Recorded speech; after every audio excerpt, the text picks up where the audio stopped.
దేవుడు మన రక్షకుడైనటువంటి యేసుక్రీస్తునాథుని అతి శ్రేష్టమైన పవిత్రమైన నామంలో ఈ దినం పుట్టినరోజు జరుపుకుంటున్నటువంటి బాబు వినయ్ కదా, వినయ్కి జన్మదిన శుభాకాంక్షలు. మరి కూడికను ఏర్పాటు చేసుకున్న కుటుంబానికి కూడా దైవాశీస్సులు, దేవుని కృప మీ అందరికీ తోడై ఉండునుగాక. దేవుని పరిశుద్ధ వాక్య భాగంలో నుండి జెఫన్యా గ్రంథము 3వ అధ్యాయము 20వ వచనాన్ని చదువుకుని దేవుని వాక్యాన్ని మనం ధ్యానం చేద్దాం. జెఫన్యా గ్రంథము 774వ పేజీ 3వ అధ్యాయం 20వ వచనం. ఆ కాలమున మీరు చూచుచుండగా నేను మిమ్మును చెరలో నుండి రప్పించి మిమ్మును సమకూర్చిన తర్వాత మిమ్మల్ని నడిపింతును. నిజముగా భూమి మీదనున్న జనులందరి దృష్టికి నేను మీకు ఖ్యాతిని మంచి పేరును తెప్పింతును. ఇదే యెహోవా వాక్కు. చిన్న మాట దేవుని సహాయం కొరకు ప్రార్థించేద్దాం. ప్రేమగల తండ్రి, పరిశుద్ధుడా నీ నామానికి వేలాది వందనాలు, స్తోత్రాలు. సమయంలో నాతో పిల్లలందరితో మీరే మాట్లాడండి, మీ స్వరం వినిపించండి. నాయన మీ ముఖ దర్శనం చేత మమ్మల్ని తృప్తిపరచండి. తేటగా సూటిగా మమ్మల్ని దర్శించి మాతో మాట్లాడండి. కూడికను ఏర్పాటు చేసుకున్న కుటుంబాన్ని అయ్యా తండ్రి, ప్రియ కుమారుడు తండ్రి నన్ను వినయని మీరు ఆశీర్వదించండి. కుటుంబంలో గొప్ప కార్యములు మీరు చేయండి. మీ సన్నిధి కాంతిని ప్రకాశింపచేయండి. మహిమ, ఘనత, ప్రభావం మీరు మాత్రమే పొందమని యేసు పుణ్యనామంలో వేడుకుంటున్నాం పరమ తండ్రి, ఆమేన్. ప్రభునందు ప్రియమైన దేవుని బిడ్డలారా, చదవబడిన వాక్య భాగము ఇశ్రాయేలు జాతితో దేవుడు చేస్తున్న వాగ్దానం. ఇది ఇశ్రాయేలు ప్రజలకు దేవుడు ఏ వాగ్దానం అయితే చేశారో ఆ వాగ్దానం ఈనాడు మనము 100% 100% దానిని మనం చూడగలుగుతున్నాం. ఇశ్రాయేలు ప్రజలు భూమి అంతా చెదిరిపోయారు. ఆకాశపు నలుదిక్కులకు వారు చెదరగొట్టబడ్డారు. చెదరగొట్టబడినటువంటి ఇశ్రాయేలును మరలా దేవుడు సమకూర్చాడు. వారు చెదరగొట్టబడతారని మరలా సమకూర్చబడతారని ఈ రెండు సంగతులు కూడా దేవుడు ముందుగానే రాయించాడు. బైబిల్లో చెప్పబడినటువంటి ఏ ప్రవచనమైనా ఏ వాక్కైనా ఏదో కాశీ మదిలి కథ లాంటిదో చందమామ కథ లాంటిదో కాదు. అవన్నీ 100% వాస్తవాలు. అవి 100% నెరవేరినటువంటి విషయాలు. ఇశ్రాయేలు ప్రజలు భూమి యొక్క నలుదిశలకు, ప్రపంచంలో ఉన్న దేశాలలోకి చెదరగొట్టబడ్డారు. వారి పరిస్థితి ఎలాగైందంటే సమాధుల్లో ఉన్నటువంటి శవాల లాంటి పరిస్థితి ఏర్పడింది. ఒక దేశం లేదు, ఒక ప్రాంతం అనేది వారికి లేనే లేదు. మా దేశం మా దేశం అని ఏ దేశాన్ని కూర్చైతే చెప్పుకున్నారో ఆ దేశంలో ఉండకుండా వారు వెలివేయబడ్డారు. ప్రపంచపు నలుమూలలకు చెదరగొట్టబడ్డారు. దిక్కుమాలిన స్థితిలోకి వెళ్ళిపోయారు ఇశ్రాయేలు ప్రజలు. అలాంటి స్థితిలో ఉన్నటువంటి ఇశ్రాయేలు ప్రజలను దేవుడు మరలా సమకూర్చి ఈనాడు ప్రపంచ దేశాలలో ఒక ఘనమైనటువంటి దేశంగా, జనాభాలో కానీ భూభాగంలో కానీ పెద్ద ఏమీ ఎన్నిక కాదు. భారతదేశంలో ఒక జిల్లాలో ఉన్న జనాభా కంటే తక్కువ. జిల్లా ఎందుకండి? ఈనాడు హైదరాబాద్ జనాభా 1 కోటికి చేరువయ్యారని చెబుతున్నారు పెద్దలు. హైదరాబాద్ జనాభానే 1 కోటి ఉంటే వాళ్ళు 80 లక్షలట. 1 కోటి లోపే. 1 కోటి లోపు జనాభా కలిగినటువంటి చిన్న దేశం. అలాంటి చిన్న దేశం ఈనాడు ప్రపంచపు నలుమూలలకు, ప్రపంచ దేశాలలో ఉన్నటువంటి నాగరికులైన వారందరికీ టెక్నాలజీలో మేము ముందున్నాము అనుకున్న వారికి కూడా ఇజ్రాయేల్ అనేటువంటి ఆ జాతి వారి యొక్క టెక్నాలజీ అందరికీ అవసరమయ్యింది. ఇక్కడ బైబిల్లో చెప్పబడినటువంటి ఈ ప్రవచన భాగాన్ని మరలా నేను చదువుతున్నాను. ఆ కాలమున మీరు చూచుచుండగా నేను మిమ్మల్ని చెరలో నుండి రప్పించి మిమ్మల్ని సమకూర్చిన తర్వాత మిమ్మల్ని నడిపిస్తాను.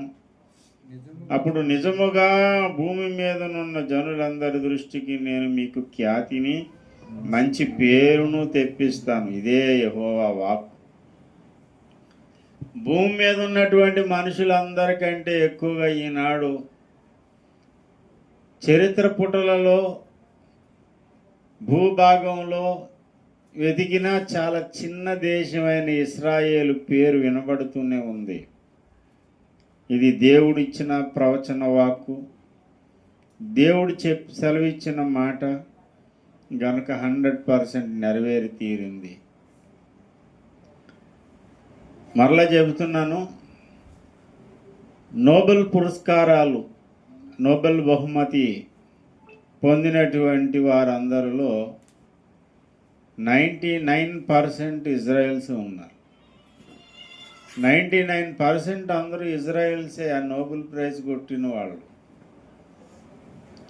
మరి ఏం సార్, అంత మేధావులు, అంత టెక్నాలజీలో ముందున్న వాళ్ళు ఎందుకు ఇంత గొప్ప ఖ్యాతి, అంత గొప్ప పేరు వచ్చిందంటే దేవుడు అన్నాడు, దేవుడు ఒక మాట సెలవిచ్చాడు, నేను ఖ్యాతిని మంచి పేరు మీకు కలగజేస్తాను, మీకు తెప్పిస్తాను. దేవుడు ఒక మాట సెలవిచ్చినప్పుడు ఆ మాట 100% నెరవేరి తీరుతుంది. దాన్ని ఆపగలిగే శక్తి, సామర్థ్యం ఎవరికి లేదు. ప్రపంచం అంతా చెదిరిపోయిన ఇజ్రాయేలు ప్రజలకు స్వాతంత్రం వచ్చింది. ఒక జాతిగా వారు ఏర్పడ్డారు. చుట్టూ అరబ్ దేశాలు, మధ్యలో ఏ విధమైన ఆయుధాలు లేని పరిస్థితుల్లో వట్టి హస్తాలతో, రిక్త హస్తాలతో వాళ్ళు తమ సొంత దేశానికి వచ్చారు. వచ్చి వారు ఒక జాతిగా ఏర్పడి వారందరూ మాదొక జాతి, మాదొక దేశం, మాదో భాష అంటూ స్వతంత్ర రాజ్యంగా వారు ప్రకటించుకున్నారు.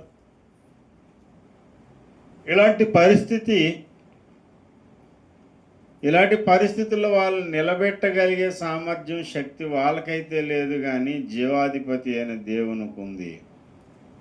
దేవుడు ఇజ్రాయేలు వారిని నిలబెట్టాడు. ఈ రోజున మనం చూస్తున్నాం.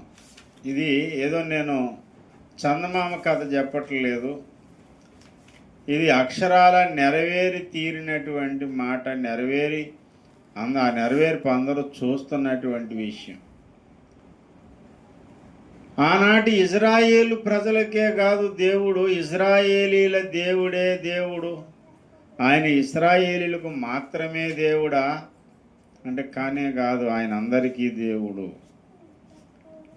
ఈ జెఫన్యా గ్రంథంలో దేవుడిస్తున్న ఈ వాగ్దానం కేవలం ఆనాటి ఇశ్రాయేలు ప్రజలకు మాత్రమే అని మనం అనుకుంటే ఇది బైబిల్లో ఉండవలసిన అవసరం లేదు. ఈ బైబిల్ మనం చదవవలసిన అవసరం అసలే లేదు. బైబిల్ గ్రంథం మనం ఎందుకు చదువుతున్నామంటే ఈ బైబిల్లో ఉన్న వాక్య వాగ్దానాలు విశ్వసించే వారందరికీ చెందుతాయి.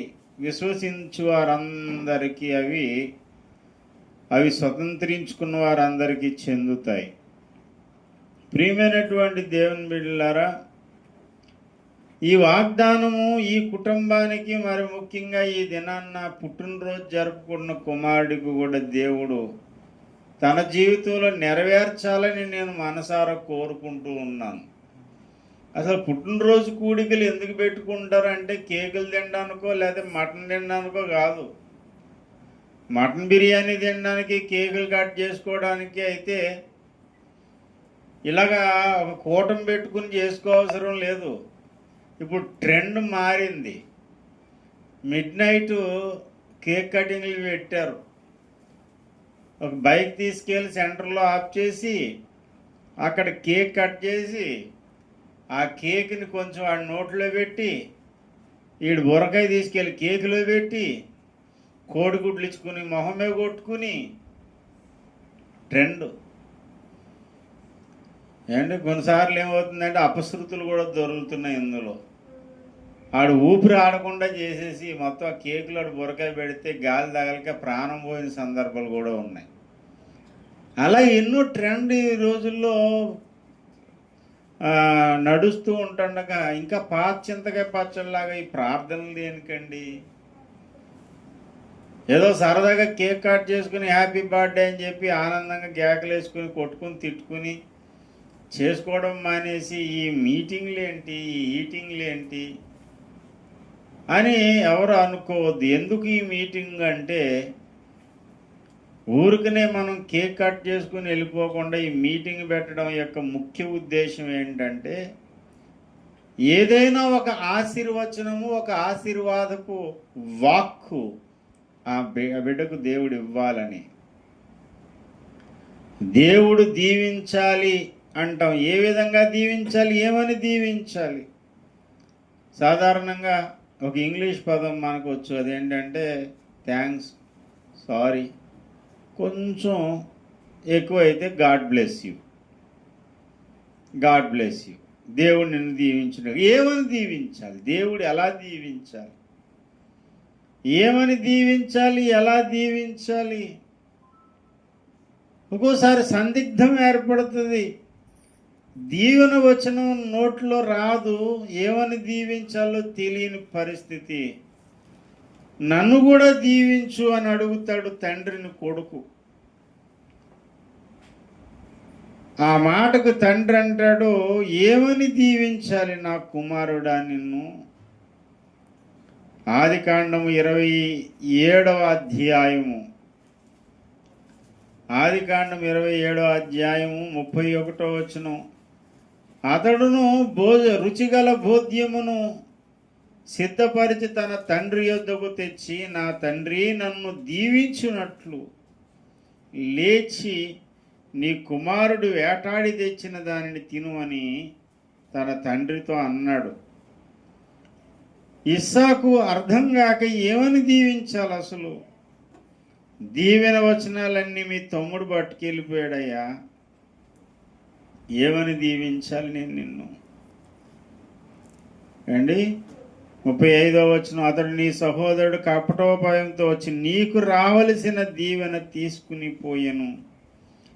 యాసావు యాకోబు అను పేరు వానికి సరిగానే చెల్లును. ఆ క్రిందన నాకు రావలసిన దీవెన తీసుకుని చెప్పి నా కొరకు మరి ఏ దీవెన మిగల్చలేదా అని అడిగను. ఏమని దీవించాలి? అండ్ 38వ వచనం. యాసావు, నా తండ్రి నీ యొద్ద ఒక్క దీవెని అయి ఉన్నదా? నా తండ్రి నన్ను కూడా దీవించుమని తన తండ్రితో చెప్పి ఏసావు ఎలుగెత్తి ఏడవగా అతని తండ్రి అయిన ఇస్సాకు. ప్రియమైనటువంటి దేవుని బిడ్డలారా, దీవెన కొరకు ఏడుస్తున్నాడు యాసావు. ఏమని దీవించాలో అర్థం కాని సందిగ్ధావస్థలో ఉన్నాడు తండ్రి. ఎందుకంటే అన్ని దీవెన వచనాలు తన తమ్ముడికి ఇచ్చేసాడు. అన్నగారినేమో బానిస అన్నాడు, అందరూ అతనికి లోబడి ఉండాలి, అతడు అధికారం అవుతాడు అన్నాడు. ఈ రాత్రి ఏమని దీవించాలి మనం? వినయని దేవుడు దీవించునుగాక. ఏమని దీవించాలి ఏంటి? యాసావు తన కుమారుడైన యాకోబును దీవించాడు. ఏమని దీవించాడు? ఆకాశపు మంచును 27, 28. ఇదిగో నా కుమారుని వాసన యెహోవా దీవించిన చేను వాసన వలె ఉన్నది. ఆకాశపు మంచు భూసారమును విస్తారమైన ధాన్యము ద్రాక్షారసమును దేవుడు నీకు అనుగ్రహించును గాక. జనములు నీకు దాసులగుదురు, జనములు నీకు సాగిలపడుదురు. నీ బంధువులకును నీవు ఏలికవై ఉందువు. నీ తల్లి పుత్రులు నీకు సాగిలపడుదురు. నిన్ను శపించువారు శపించబడుదురు. నిన్ను దీవించేవారందరూ దీవించబడతారు. ఎంత గొప్ప దీవెనలు ఇచ్చాడు చూడండి. భూసారం నీకు ఇస్తాడు దేవుడు. ఆకాశపు మంచు, భూసారం, విస్తారమైన ధాన్య ద్రాక్షారసములు. అంటే మన హైందవ సాంప్రదాయంలో, సంస్కృతంలో దీవిస్తారు. అష్టైశ్వర్య ప్రాప్తిరస్తు. ఎన్ని రకాల ఐశ్వర్యాలు ఉన్నాయో, ధనము, ధాన్యము అండ్ ఇలాగ 8 రకాల ఐశ్వర్యాలు. ఈ అష్టైశ్వర్యములు నీకు ప్రాప్తించునుగాక. ఈ పూట ఈ కుమారుణ్ణి మనం దీవిందాం. ఏమని దీవిందాం అని అంటే, ఈ జెఫన్యా గ్రంథంలో ఉన్న దీవెన వచనం ఈ కుమారుడి మీదకి రావాలి. ఏంటది? భూమి మీద ఉన్న మనుషులందరికంటే ఏమిస్తాడంటే మంచి పేరు, ఖ్యాతి. ఖ్యాతి, మంచి పేరు అనేవి దేవుడు ఇవ్వడానికి ఇష్టపడుతున్నాడు. క్లాస్లో ఉన్న స్టూడెంట్స్ అందరికంటే, ఊర్లో ఉన్న పిల్లలందరికంటే నా బిడ్డ బాగుండాలని ప్రతి తల్లిదండ్రులు అనుకుంటారు. ఎగ్జామ్ రాసేటువంటి వాళ్ళందరూ కూడా ఏమైనా ఎగ్జామ్ రాస్తే నేను ఫెయిల్ అయిపోతానులే అని రాసినాడు బ్యాక్ బెంచోడు ఎవడో ఆ మైండ్తో ఉంటాడు. కానీ బాగుపడాలని బుద్ధి ఉన్నవాడు అందరూ కూడా ఏమనుకుంటారు? ఫస్ట్ క్లాస్ రావాలి. కనీసం ఫస్ట్ క్లాస్ రాకపోయినా పాస్ అన్న అవ్వాలి. కొంతమందికి తృప్తి ఉండదు. ఎంత కసి అంటే 100కి 100% నేను మార్కులు సాధించాలి. అంటే కాకినాడ అమ్మాయికి వచ్చింది ఆ ఖ్యాతి ఈ సంవత్సరం. 10th క్లాసులో 100కి 100%, 600కి 600 మార్కులు సంపాదించింది ఆ అమ్మాయి. మరి అంటే అభినందించాలి నిజంగా. అలాగే ఈ కుమారుడు వినయ్ను కూడా దేవుడు ఆశీర్వదించి ఏ స్థితికి తీసుకురావాలంటే, భూమి మీద ఉన్న మనుషులందరికంటే, మనుషులందరి దృష్టిలోను, జనులందరి దృష్టికి నేను మీకు ఖ్యాతిని ఇస్తాను. ఖ్యాతి నొందిన వారిగాను, మంచి పేరు పొందిన వారిగాను. మంచి పేరు అంటే ఏంటి? మనిషికి తల్లిదండ్రులు పెట్టుట వల్ల కలిగే పేరు ఒకటైతే, రెండోది అతని ప్రవర్తన ద్వారా కలిగే పేరు అండి మంచి పేరు. మంచి పేరు, మంచి పేరు అనేది దేన్ని బట్టి వస్తుంది అని అంటే, నీ అభివృద్ధిని బట్టి ఖ్యాతి వస్తుంది. నీ ప్రవర్తన, నీ యాటిట్యూడ్ని బట్టి నీకు మంచి పేరు, చెడ్డ పేరు వస్తుంది. చాలామంది చాలా తెలివైన పిల్లలు, వాడు ఎంత ఖతర్నాక్ అంటే, ఖతర్నాక్ అనేది తెలంగాణలో వాడే ఉర్దూ పదం. అంటే చాలా తెలివైనోడు, ఎదురు లేనోడు, తిరిగి లేనోడు అని చెప్పడానికి ఖతర్నాక్ అండి అంట. ఎంత ఖతర్నాక్ మేధావి అంటే, ఎవడి ఫోన్ అన్నా హ్యాక్ చేస్తాడు, ఎవడి అకౌంట్నన్నా హ్యాక్ చేస్తాడు. ఆఖరికి సీసీ కెమెరా ఫుటేజెస్ను కూడా అవసరమైతే హ్యాక్ చేసేస్తాడు. తెలివితేటలు ఉన్నాయి. ఆ తెలివితేటలతో పాటు ఏముండాలి? మంచి ప్రవర్తన విధానం ఉండాలి. అప్పుడే మంచి పేరు వస్తుంది. అంటే చాలా తెలివితేటలు, బాగా చదువుతారు కొంతమంది పిల్లలు, కానీ వాడి ప్రవర్తన మాత్రం ఎదటివాడికి నష్టం కలిగించేలాగా, తండ్రికి కుటుంబానికి బాధ కలిగించేదిగా ఉందనుకోండి, ఆ తండ్రికి సంతోషం నిజంగా ఏం సంతోషం ఉండదు. ఈ రోజున వినయ్ బాబుని బట్టి తల్లిదండ్రులకు హృదయానందం కలగాలనంటే ఆ అబ్బాయికి ఒక మంచి పేరు రావాలి. వినయ్ అని మంచి పేరు పెట్టారు, లేకపోతే గణేష్ అని పేరు మంచిదే, కానీ ప్రవర్తనను బట్టి వచ్చే పేరు చాలా ముఖ్యం. ప్రవర్తనను బట్టి వచ్చే మంచి పేరు, అది నువ్వు ఒంటికి పూసుకున్నటువంటి సుగంధ తైలం కంటే, పెర్ఫ్యూమ్స్ కంటే చాలా కోరదగినవి, ఇంపయింది. చెడ్డ పేరు తెచ్చుకోవడానికి ఎంతండి? 2 నిమిషాలు చాలు. ఒకడు మంచి పేరు తెచ్చుకోవాలంటే జీవితకాలం కావాలి. ఒక బిడ్డ మంచి పేరు తెచ్చుకుంటే ఆ మంచి పేరు ఆ ఇంటికి, ఆ కుటుంబానికి, వారి బంధువులకు కూడా చెందుతుంది. ఒకటి చెడ్డ పేరు తెచ్చుకున్నాడు అనుకోండి, నేను చెప్తాను, మనిషి ఎంత డబ్బు సంపాదించుకున్నా అది ఒకరోజు పోవచ్చేమో, కానీ తాను సంపాదించుకున్న మంచి పేరు ఆ వ్యక్తి పోయిన తర్వాత కూడా అది అలా నిలబడుతుంది. అది ఎప్పుడో చెప్తారు. అసలు ఆ డొక్కా సీతమ్మ గారు అనే ఆవిడ ఎవరో, ఆవిడ ఎలా ఉంటుందో అండి, ఏమన్నా 6 అడుగుల ఆజాన్ బాహురాలా, లేకపోతే ఏమన్నా అందగత్త? ఏం కాదు. పేరుకు డొక్కా సీతమ్మ గారు, ఆవిడ డొక్కలన్నీ లోపలికి వెళ్ళిపోయి ఎండిపోయినట్టు ఉంటారు ఆమె. కానీ అనేక మంది డొక్కలు నింపారు, అనేక మంది కడుపులు నింపారు ఆ తల్లి.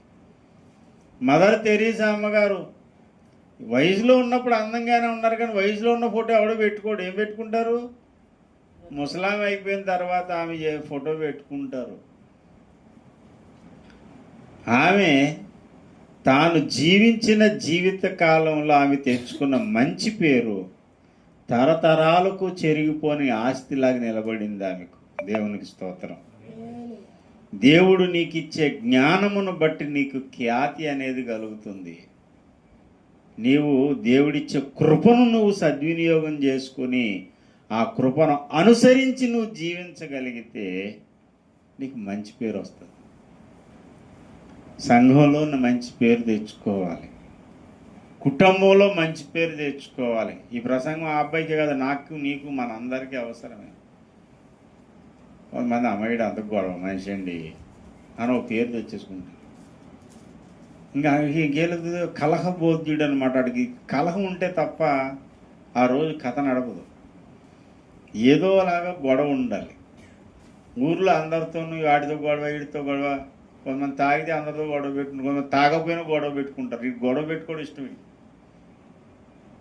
వాడికి ఒక పేరు వచ్చేద్ది, అమ్మాయిడు గయ్యాలిపోడండి బాబు.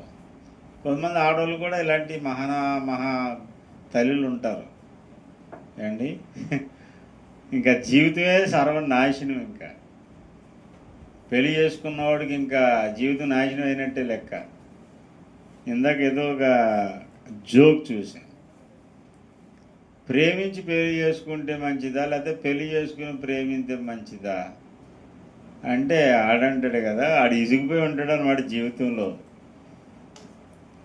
పట్టాల కింద బుర్ర పెట్టినప్పుడు జన్మభూమి ఎక్కినా ఒకటే, లేకపోతే రత్నాచల్ ఎక్కువ గుద్ది పేక్ కట్ చేసిన ఒకటి. ఏ ట్రైన్ అయితే ఏముంది సార్, ఆత్మహత్య చేసుకోవడానికి అంటున్నాడు. అంటే అడికి పెళ్ళి ఎలా కనిపించింది? ఆత్మహత్యతో సమానంలా కనిపించింది. ఎందుకంటే అలాంటి తల్లులు ఉంటారు, అలాంటి మగవాళ్ళు కూడా ఉంటారు. పేరు వచ్చేది. గయ్యాలితో పెద్ద ఇంట్లో ఉండుట కంటే మిద్ది మీద మూల నుండుట శ్రేష్టం. సొలొమోన్ గారు అలాగా వన్ సైడ్ రాశారు, కానీ ఇప్పుడు నేను రాయవలసి వస్తే ఇలా కూడా రాయొచ్చు, అయితే మనం కూడా ఊహించుకోవచ్చు. గయ్యాలి మొగుడితో పెద్ద ఇంట్లో ఉండడం కంటే, గయ్యాలి మొగుళ్ళు లేరా? గయ్యాలి అత్తగారు, గయ్యాలి పిల్లం, గయ్యాలి మొగుళ్ళు అందరూ ఉన్నారు, ఒకళ్ళని కాదు. బాధింపబడేటువంటి వారిలో అందుకనే ఆడోళ్ళ వైపు ఎన్నో చట్టాలు వచ్చాయి. భార్యలను బాధించే భర్తలు ఉన్నారు కాబట్టి ఏ చట్టం వచ్చింది? గృహహింస చట్టం అనేది. గృహహింస చట్టం ఇప్పుడు మగోళ్ళకు కూడా వచ్చిందంట. అది మగోళ్ళు కూడా అప్లై చేసుకోవచ్చండి. పేరు తెచ్చుకుంటారు అలాగా. హింసించే భార్యలు, హింసించే భర్తలు, కయ్యాలోళ్ళు, గొడవలోళ్ళు. కొంతమంది పిల్లలు అల్లరి పిల్లలు, తుంట్రోళ్ళు, అల్లరి పిల్లలు. కానీ వినయ్ బాబుకి ఏ పేరు రావాలి? మంచి పేరు రావాలి. దేవునికి స్తోత్రం. కూర్చున్న నీకు నాకు మనందరికి కూడా ఏ పేరు రావాలి? మంచి పేరు. ఎలా వస్తుంది? మంచి పేరు అని బోర్డు పెట్టుకుని వస్తుందా? మంచి పేరుని మెడలో బోర్డు పెట్టుకుంటే రాదు. నువ్వు నడిచే నడవడికను బట్టి, నీ ప్రవర్తన విధానాన్ని బట్టి ఆ మంచి పేరు నీకు రావాలంటే ముందు నీ నోరు మంచిది అవ్వాలి. నోరు మంచిదైతే ఏమవుతుంది? అందుకనే జెఫన్యా గ్రంథం 3వ అధ్యాయం 9వ వచనంలో చెప్పాడు, అప్పుడు జనులందరూ యెహోవా నామమును బట్టి ఏక మనస్కులై ఆయనను సేవించినట్లు నేను వారికి పవిత్రమైన పెదవులు ఇచ్చేదను. ఏమిస్తాడంట? పవిత్రమైన పెదవులు. చక్కని మంచి మాటలు మాట్లాడిన నోరు. నీ నోరు జాగ్రత్త అని చెప్తారు పెద్దలు. నోటిని నువ్వు ఎంత అదుపులో పెట్టుకుంటావు అంత మేలు. ఏ వ్యక్తిని గూర్చి నీవు లేని వార్తలు చెప్పొద్దు. ఏ విషయం తెలియని విషయం నువ్వు తెలిసినట్టు బిల్డప్ ఇచ్చి మాట్లాడొద్దు. ఎవరిని నొప్పించొద్దు, తోలనాడొద్దు. మృదువుగా మాట్లాడడం నేర్చుకోవాలి. తర్వాత మితముగా మాట్లాడాలి. లిమిటేషన్, ప్రతిదానికి లిమిట్స్ ఉండాలి. అలాగే మాట్లాడడానికి కూడా లిమిట్స్ ఉండాలి. తక్కువగా మాట్లాడు, ఎక్కువగా విను అని చెప్పడానికే మాట్లాడే అవయవం ఒకటే పెట్టాడు, వినే అవయవాలు 2 పెట్టాడు దేవుడు. వినడానికి చెవులు 2 ఉన్నాయి, మాట్లాడడానికి నోరు ఒకటే ఉంది. అంటే ఏం చేయాలి? తక్కువ మాట్లాడు, ఎక్కువ విను. విషయ జ్ఞానాన్ని ఎక్కువ సంపాదించుకునే వాళ్ళు ఎవరంటే ఎక్కువ వినేవాళ్ళు. లొడని మాట్లాడుతూ ఉన్నవాడు అంటే వాడికి సబ్జెక్ట్ ఉండదు. వాడికి తెలిసింది ఏదో అందరికీ మీద పులమాలను చూస్తాడు, కానీ ఒక విషయం తెలుసుకోవాలని చూడు. జ్ఞాని అయిన వాడు ఏం చేస్తాడంటే ఎదటివాడు చెప్పింది వినడానికి ఇష్టపడతాడు, తక్కువ మాట్లాడతాడు. తక్కువ మాట్లాడి ఎక్కువగా వినేవాడే జ్ఞానవంతుడు. మంచి పేరు అనేది ఎలా వస్తుందండి ఒక వ్యక్తికి అని అంటే ముందు నోరుని కాపాడుకోవాలి. లొడమని మాట్లాడొద్దు, ఏది పడితే అది మాట్లాడొద్దు, అస్థిరత్వంతో మాట్లాడొద్దు. నువ్వు మాట్లాడితే నీ మాట అవును అంటే అవును అన్నట్టు ఉండాలి, కాదు అంటే కాదన్నట్టు ఉండాలి. నీ నోట్లోంచి ఒక మాట బయలు వెళ్ళిందా అది నిలబడిపోవాలంతే. కొంతమంది టంగ్ స్లిప్ అంటారు. ఎందుకు టంగ్ స్లిప్? ఏదో మాటికి టంగ్ స్లిప్ అవ్వడం, నోరు స్లిప్ అయ్యి మాట తప్పేసాడు, మాట జారిపోయాడు. పాతకాలం పెద్దలు చెప్తారు, కాలు జారిన తీసుకోవచ్చు కానీ నోరు జారితే తీసుకోలేవు. కాబట్టి ఏం చేయాలి? నీ నోటి మాటలు నువ్వు జాగ్రత్త చేసుకోవాలంటే ముందు నీకేం కావాలి? పవిత్రమైన పెదవులు కావాలి. కొంతమంది పెద్ద చిన్న లేకుండా, వయసుకు విలువనివ్వకుండా, అండి ఈ తరంలో ఒక మాట వచ్చింది కదా, సెటైర్. ప్రతిదానికి ఏదో సెటైర్ లేడమే. మొదలెడేసాడు, తినేస్తాడండి బాబు. ఏంటి మొత్తం అంతా బిస్కెట్ వేస్తున్నాడు మనకి, ఏంటి సోది. వినడానికి ఎవరు ఇష్టపడలేదు. ఏదైనా ఒక మంచి మాట చెప్పామనుకోండి, ఏంటి క్లాస్ పీకుతున్నాడు, ఏంటి బోర్ కొట్టించేస్తున్నాడు, ఏంటి.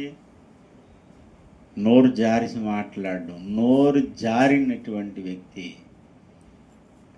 అండి తోలనాడే స్వభావం కలిగిన వాడు. లాస్ట్కి వాడికి ఒక మంచి పేరు ఉండదు, వాడి జీవితంలో అంతా శూన్యమే కనపడుతుంది. ప్రియమైనటువంటి దేవుని బిడ్డలారా, దేవుడు ఆకాశం అందు ఉన్నాడు, నీ భూమి మీద ఉన్నావు. నీ మాటలు ఎంత ఉండాలి? కొంచెం ఉండాలి. మితముగా మాట్లాడాలి, జాగ్రత్తగా మాట్లాడాలి అండి. నీ మాటలు ఎలా ఉండాలంటే ఉప్పు వేసినట్టు రుచిగా ఉండాలి.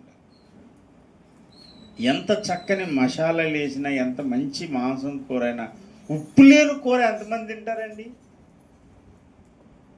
కొంచెం ఉప్పు తక్కువైతేనే చాలా కష్టం. నాకు లివర్ ప్రాబ్లం వచ్చింది, డాక్టర్ గారు ఉప్పు తగ్గించండి అన్నారు. నేను పాస్టర్ గారితో ఏమన్నానంటే, ఉప్పే మానేయమ్మ ఎందుకు వచ్చింది, ఆయిల్ కూడా మీరు తగ్గించండి అంటే, ఆయిల్ కూడా మానే ఎందుకు వచ్చింది, వద్దు, ఆయిల్ ఉప్పు కారం మానేసి కూర వండమని చెప్పాను. అది కూడా బీరకాయ కూర వండి తిని చూడండి ఎలా ఉంటుందో. ఆయిల్ వేసుకోవద్దు, ఉప్పు కారం వేసుకోవద్దు, ఇంకేముంటుంది అందులో, నీటిలో ఉడకబెట్టి ఆ చప్పగా ఉన్నటువంటి ఆ ముక్కలు నోట్లో పెడితే వాంతి వచ్చినంత అసహ్యం అనిపించింది. అయినా ఎన్ని రోజులు, 3 నెలలు తిన్నాను. అది 3 నెలల పాటు అనుకుంటాను. అలాంటి పచ్చిది ఆ సప్పనే తిన్నాను. ఉప్పు లేని కూర ఎంత అసహ్యంగా ఉంటుందో, మాటలలో లిమిట్స్ లేకుండా అవసరమైనవి అనవసరమైనవి మాట్లాడితే కూడా ఉప్పు ఎక్కువైనా బాగోదు, ఉప్పు తక్కువైనా బాగోదు. అవసరానికి తగ్గట్టు ఉప్పు వేయాలి, కూరలో చాలినంత ఉప్పు. అలాగే మాటలు, అవసరమైన మాటలు ఎంతవరకు మాట్లాడాలో అంతవరకే. అలా మాట్లాడేవాడు మంచి పేరు తెచ్చుకుంటాడు. అందుకనే దేవుడు అంటున్నాడు, నీకు పవిత్రమైన పెదవులు ఇస్తాను అంటే కొంతమంది కొండాలు చెప్తారు, ఇక్కడ అక్కడ అక్కడ ఇక్కడ ఇక్కడ అక్కడ అక్కడ కొండాలు చెప్తారు. కొంతమంది ఏం చేస్తారు, లేని వార్తలు కల్పిస్తారు, అదొక సంతోషం. ఇప్పుడు సోషల్ మీడియా వచ్చాక ఎవరైనా చంపేయాలనుకోండి, బతుకుంటాను కానీ వాటికి శ్రద్ధాంజలి కట్టించేస్తున్నారు. ఆయన ఎవరు సినిమా యాక్టర్ అంటాడు, అరే నేను బతికి ఉన్నాను, నన్ను చంపేశారు జనాలు, అప్పుడే సోషల్ మీడియాలో నాకు దినం కూడా చేసేస్తున్నారు. లేని వార్తలు పుట్టించేవాడు మంచి పేరు ఉండదు వాడికి. అబద్ధాలు కొండాలు మాట్లాడు. అందుకనే అంటున్నాను, నాకు మీకు మనందరికీ ఏం కావాలి, పవిత్రమైన పెదవులు కావాలి. ఆ పవిత్రమైన పెదవులు నీకు కలిగితే నీకు మంచి పేరు వస్తుంది. దేవుడిచ్చే జ్ఞానం వల్ల, దేవుడిచ్చే తలాంతులు టాలెంట్స్ వల్ల నీకు ఖ్యాతి అనేది వస్తుంది. ఈరోజు వినయ్ బాబుకి ఖ్యాతి, మంచి పేరు దేవుడు అనుగ్రహించి కుటుంబానికి, సంఘానికి, సమాజానికి ప్రయోజనకరమైన వ్యక్తిగా, కన్న తల్లిదండ్రులకే కాదు పరమ తండ్రికి కూడా సంతోషం కలిగించేవాడిగా ఆ కుమారుడు మార్చబడాలి. మార్చబడాలంటే ఏం చేయాలి? యేసయ్యను హృదయంలో చేర్చుకోవాలి, మారు మనసు పొంది, బాప్తిసం పొంది దేవునితో నడవాలి. అప్పుడే అసలు సిసలైన ఖ్యాతి, అప్పుడే అసలు సిసలైన మంచి పేరు పొందుకోగలుగుతాడు. అటు దీవెన ఈ బిడ్డకు దేవుడు అనుగ్రహించునుగా. ప్రార్థన చేద్దాం. పాస్టర్ గారు ప్రార్థన చేస్తారు, అందరూ ఏకీవించారు.